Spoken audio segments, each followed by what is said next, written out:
word, TGI, man. You know why we here today. We have when NYPD officer challenged Roy Jones Jr.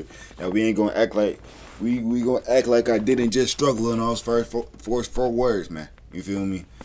Hope y'all having a great day. Hope y'all chasing y'all dreams and aspirations every day you wake up to the day you go to bed, my nigga. Listen, you know what I'm saying? We gonna keep on grinding. Stream it. Oh my gosh. My phone almost hit an earwig on the floor. We ain't gonna talk about why I have an earwig. Hold on. Alright, it's been a minute since we reacted to a boxing video. I ain't gonna do too much yapping like I ain't just yapped for a minute already. Let's get into this shit. My name is Rick Frazier, New York City police officer of the 26th Precinct, New York City. And I'm here to fight Roy Jones Jr. for the championship of the world. Back in the winter of '99, the pound-for-pound baddest man in the world, Roy Jones Jr., was struggling to find an opponent, particularly at the 175-pound limit, that could make a fight against him even remotely competitive. Oh my, whoa! Look out! If he gets up... Bro got the vintage graphics on. Holy cow, shit. Nah, I ain't gonna lie. That shit sound like a bullet shot. I ain't gonna lie to you. A sniper shot. Some of Roy's fights look like sparring sessions. It's almost as though he's practicing his art. This isn't competition anymore. This is a bloodletting. I really feel that he came into boxing at a bad era. I mean, I just think it's really, he makes these guys, these are great fighters, but he makes them look like they're nothing.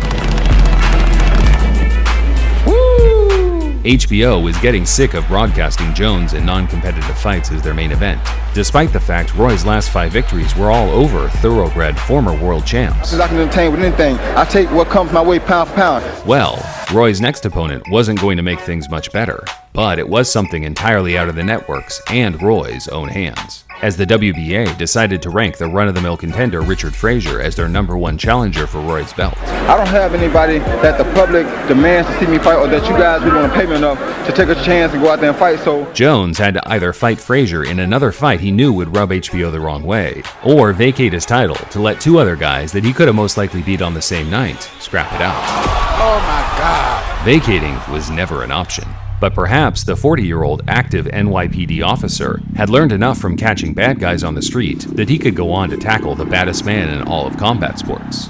Possibly a special trick up his sleeve? And I don't mean a pair of handcuffs, although that might be his only realistic option for making this a worthwhile spectacle. I come to work, I get pictures of Roy Jones pasted on my locker. It says, "Kick your ass, Rick." Then it says, "You want a piece of me?" Not one of my partners that I work with. He told me, "Yo, Rick, Being a police officer, put my name on the bottom of your shoe." So when Roy knock him out, everybody can say hello, Chris Green. We have good medical benefits in the police department, good dental program in the PBA, so if he gets hurt, they'll patch him up, and he's a good-looking guy. We don't want to see him messed up. On a serious note. No, why is that a flex, low-key? Oh, I box. You know what I'm saying? Up in the box. Hey, you know what I'm saying? Bro, being a cop going, hey. Frazier's professional boxing journey was commendable, given the fact he compiled an outstanding amateur record of 124-5, all while being an active duty officer. He was never able to fully commit to training outside of his day job, so it took years of contemplation before he finally figured out a routine that could cater toward him turning professional. It was something we felt we owed him. While we didn't break any rules, we certainly cleared the path for him to go and pursue something he's been trying to attain for many, many years. As a pro, Frazier held 2 victories over the highly touted Anthony Hembrick and was on a solid run of W's building up to the Jones Clash.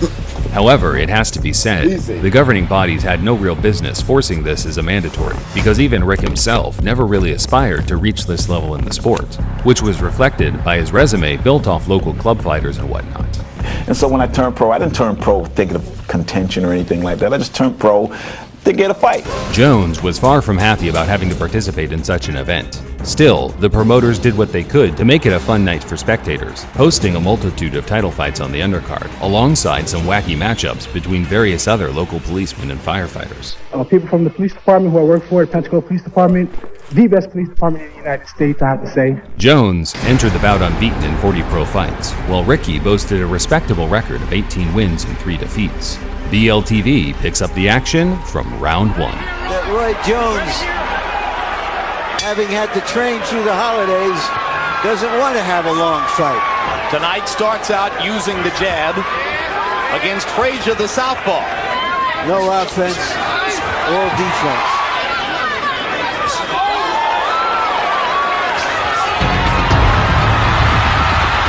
Down goes Frazier. Jim Lampley has undoubtedly been waiting. Hey, bro, you can't even eat his hot pocket in peace. What the fuck was going on, bro? I look up and bro was on the ground. Those iconic words since he was a young man. Down goes Frazier. However, this time, it didn't quite hit as hard as when Howard Cosell did it back in 1973. You may hear him. Down goes Frazier. Down goes Frazier. Lampley's dull. No, he had something out for that nigga. He for sure.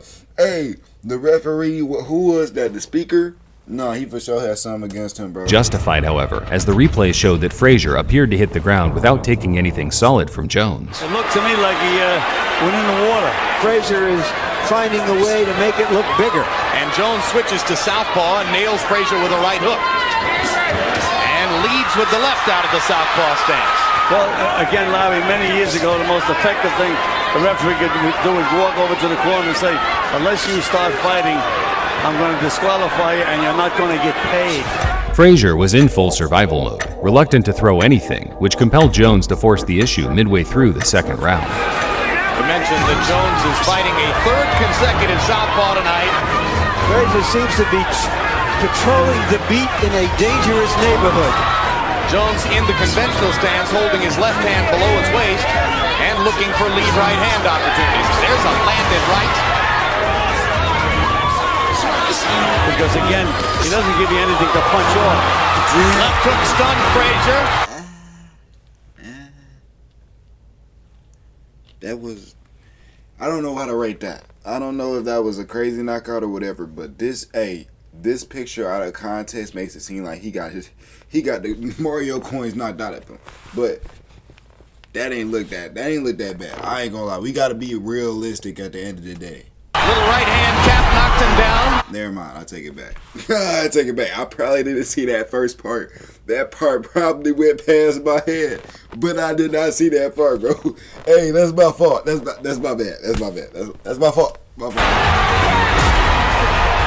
And that's the end. Armando Garcia decides that that's a good moment for stopping the fight. Despite some pushback from Frazier, the referee, Armando Garcia, called a halt to the action as he wasn't happy with how Richard responded to the second knockdown of the night. And if he really wanted to continue, he would have looked at me, gotten his hands up, and been ready to go. I enjoyed tonight. I'm glad everybody got out okay. Nobody was hurt. I'm sorry that the fight got stopped early, but you know what was I to do? I'm not the guy who makes the fights. I have to go out and just do what I have to do. I don't want fights that are not going to be beneficial for me. I don't know if the fights are beneficial or if they're going to be great fights until I get in here and fight them. So I can't judge a guy just from what he's supposed to be or what he's not supposed to be. Ultimately, it was an easy night's work for Jones, perhaps the easiest of his entire career. But the fans were at least satisfied with his next outing, as Jones unified the belts, putting a beatdown on the IBF champion Reggie Johnson. Maybe Roy's most crowd-pleasing performance in the past few years. Jones was the perfect example of being too good for his own good. He beat guys like Frazier seemingly as easy as he did Hall of Famers like James Toney and Mike McCallum, which has led to many in modern boxing overlooking how strong of a resume he actually had. I'm not afraid to fight anybody. I'm not afraid to fight anywhere, anytime. I know I'm the best fighter in the world. I know can't nobody beat me when I'm on my game. I had nothing to prove. I'm going to cover quite a bit of Jones on this channel down the line, so I don't want to talk specifics. But for reference, Jones made 22 world title defenses in his career, with 19 of those coming against former, current, or future world champions. That's only 5 less than Floyd Mayweather Jr., despite the fact Jones was pretty much washed up after his return trip down in weight after his heavyweight triumph in 2003. This guy, it's literally like a bomb explodes every time he lands a punch. That was a hard 25 pounds to sweat. I had the hardest time my whole career just trying to make the weight. If you go back and look at the highlights, or any time before besides Mike Tyson and Muhammad Ali. Hey, that was a W video, man. Hey, man. BLTV. That junk was fire. Hey, we love BLTV, man. He be putting out the go-to content that we all need and deserve, man. Make sure y'all staying blessed, though. Make sure y'all staying iconic. I'm going to catch y'all on the next.